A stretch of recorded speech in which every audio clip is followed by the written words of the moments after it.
Slam Dancers. Today on Slam Dance with Krystine 16, we have St. Louis's Unimagined on the show. Can I have you guys introduce yourself and say what you guys do in the band real quick for me, please?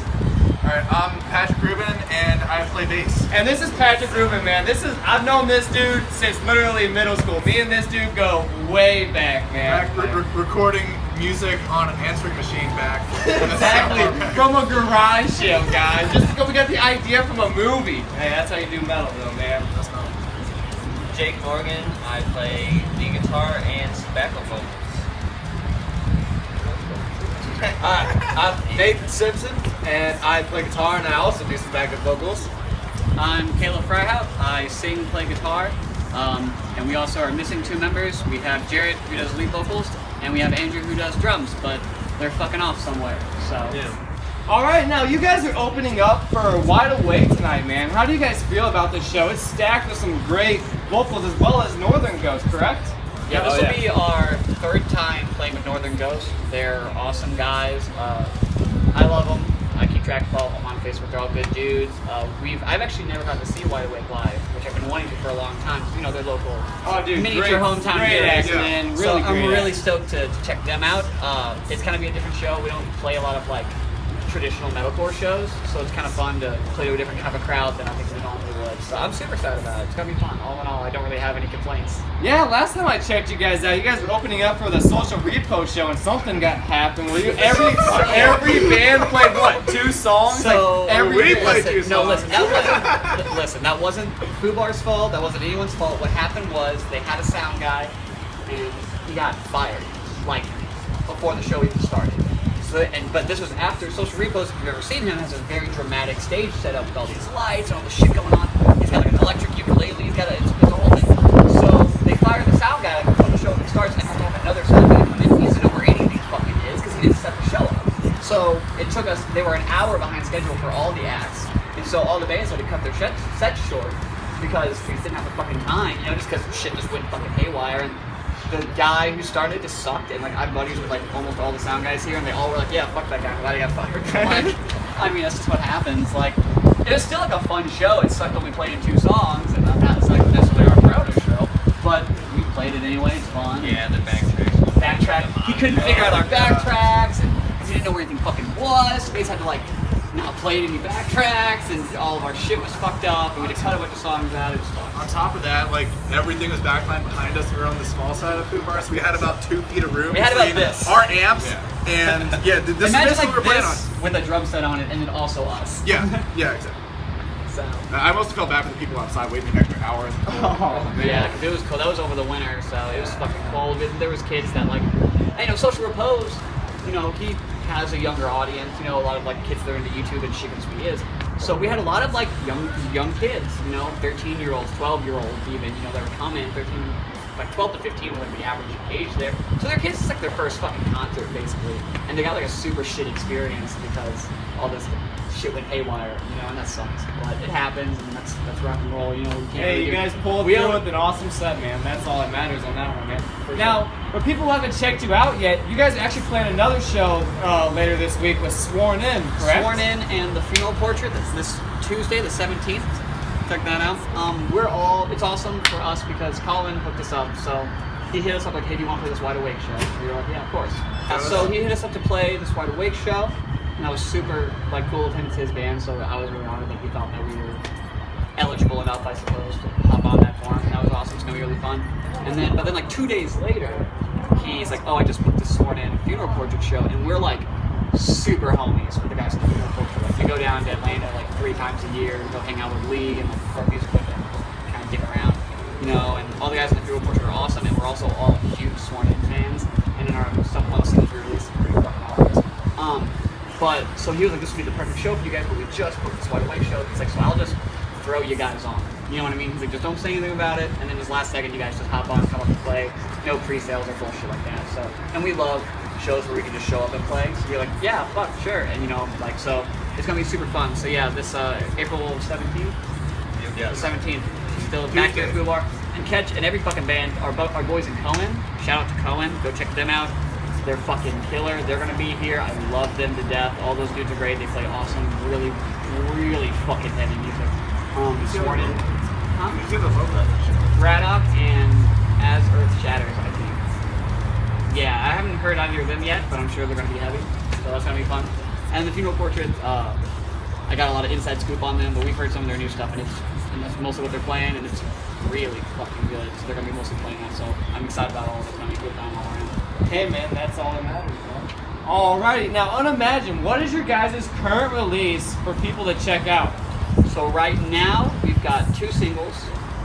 One, our debut single, Thoughts Like Crawl Spaces, and our second single, Grudges.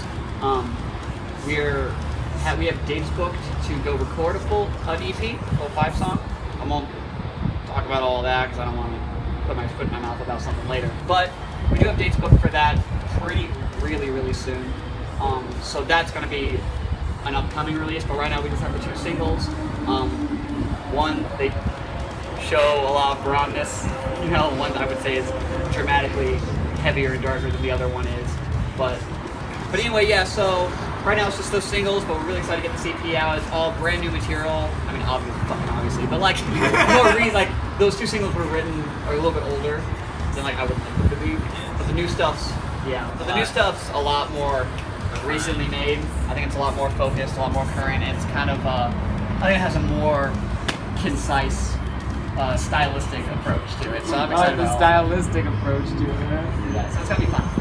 Right on, man. Now, can I have you guys all been playing instruments for a while now. You guys have some musical influences. You guys tell me how long you guys have been playing your instrument and who are your top 3 musical influences? God, that is so. Why do I have to go first? Oh my God! We should trade.